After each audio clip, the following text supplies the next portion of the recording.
Jumpa lagi bersama saya lewat channel Klavus Sukacita. Pada kesempatan ini kita akan sama-sama belajar daripada kebenaran firman Tuhan. Sebelumnya saya mengajak kita untuk bersatu di dalam doa. Mari berdoa.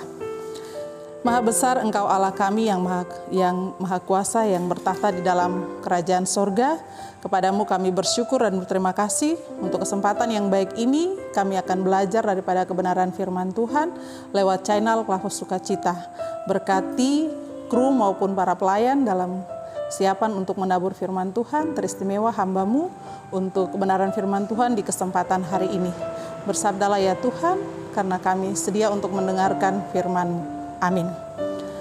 Pemirsa Klavus Sukacita yang diberkati, bagian firman Tuhan bagi kita di kesempatan ini terdapat dalam surat Paulus kepada jemaat di Efesus, Efesus pasal 4 ayat 23 dan 24. Di bawah perikop manusia baru, ayat 23 dan 24, supaya kamu dibaharui di dalam roh dan pikiranmu, dan mengenakan manusia baru yang telah diciptakan menurut kehendak Allah di dalam kebenaran dan kekudusan yang sesungguhnya. Demikian firman Tuhan, pujian kepada Kristus selama-lamanya. Pemirsa Klavus Sukacita yang diberkati, lewat kebenaran firman Tuhan, saat ini kita dituntun dalam sebuah tema yang berkata, dibaharui roh dan pikiran. Dibaharui roh dan pikiran. Kita bersyukur karena sebagai ciptaan Allah yang mulia, kita diciptakan menurut dan sesuai dengan gambar Allah. Kita juga adalah makhluk ciptaan Allah yang berbeda dari ciptaan Allah lainnya di muka bumi ini. Mengapa kita berbeda? Karena kita memiliki roh dan pikiran. Allah mengistimewakan kita karena kita makhluk yang mulia. Dan Ia menjadikan kita sebagai partnernya, sebagai rekannya.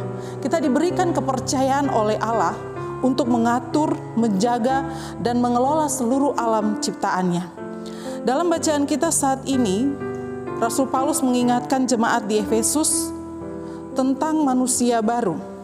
Secara khusus di ayat 23 dan 24, dan berkaitan dengan tema kita dibaharui roh dan pikiran, hendak mengajarkan kepada kita bahwa dulu manusia diciptakan oleh Allah dan manusia memiliki hubungan yang baik dengan Allah. Tetapi manusia dipengaruhi oleh dosa lalu jatuh di dalam dosa. Dan itu mengganggu pikiran manusia sehingga manusia hidup dalam keberdosaan atau menjadi manusia yang lama. Tetapi Allah berpikir bagaimana supaya manusia kembali membangun hubungan yang baik dengan Allah. Lalu Allah mengutus anaknya Yesus Kristus untuk hadir di dunia ini menjadi pengantara bagi manusia dan Allah. Dia berkorban dan menyelamatkan manusia. Pengorbanannya itu telah membersihkan manusia dari dosa-dosanya. Telah menyelamatkan manusia dari dosa-dosanya. Dan pengorbanan Yesus Kristus itu membawa kita kepada kehidupan, kebenaran, dan keselamatan. Oleh sebab itu, sebagai manusia yang telah dibenarkan, diselamatkan melalui pengorbanan Yesus Kristus, sudah seharusnya kita hidup dalam pembaharuan roh dan pikiran kita. Bagaimana untuk kita hidup dalam pembaruan lewat roh dan pikiran kita? Dengan cara mengundang Roh Kudus untuk hadir dalam kehidupan kita. Kita meminta Roh Kudus untuk dapat hadir di dalam hati dan kehidupan kita, sehingga roh yang akan membaharui pikiran kita. Lalu kita dapat memiliki komitmen untuk meninggalkan cara hidup manusia lama, lalu ada dalam kehidupan sebagai manusia yang baru. Pemirsa Klavus Sukacita yang diberkati oleh Tuhan, kehidupan lama telah dibersihkan oleh Yesus Kristus. Oleh sebab itu penting bagi kita sebagai orang-orang percaya untuk harus dan berusaha hidup di dalam kehidupan sebagai manusia baru. Kita dapat meminta kehadiran Roh di dalam Roh Kudus dalam diri kita, supaya Roh akan mengingatkan kita untuk tidak lagi melakukan kejahatan, tidak lagi melakukan dosa, tidak lagi melakukan kesalahan-kesalahan yang membawa kita kepada kecemaran, kejatuhan, dan kebinasaan. Tetapi kita terus meminta kehadiran Roh Kudus dalam kehidupan kita, supaya kita hidup di dalam kebenaran dan kekudusan sesuai dengan firman Tuhan. Tuhan memberkati kita dengan firman-Nya. Amin. Mari kita berdoa.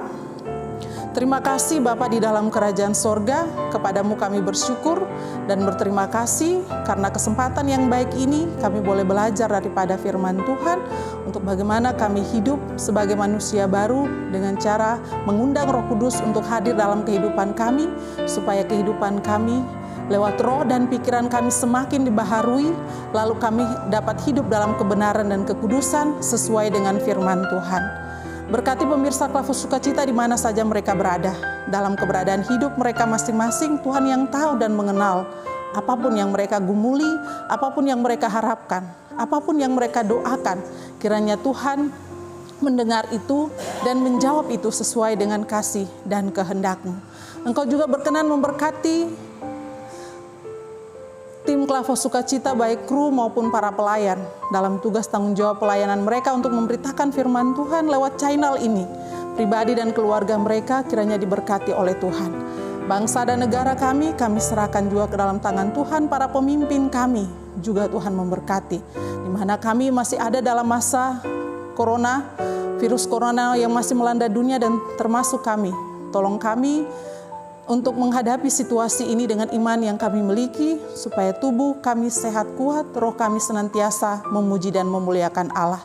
Terima kasih Bapa, terima kasih Yesus, terima kasih Roh Kudus. Terpuji-puji nama-Mu dari dulu kini hingga selamanya. Amin. Shalom, Tuhan memberkati kita.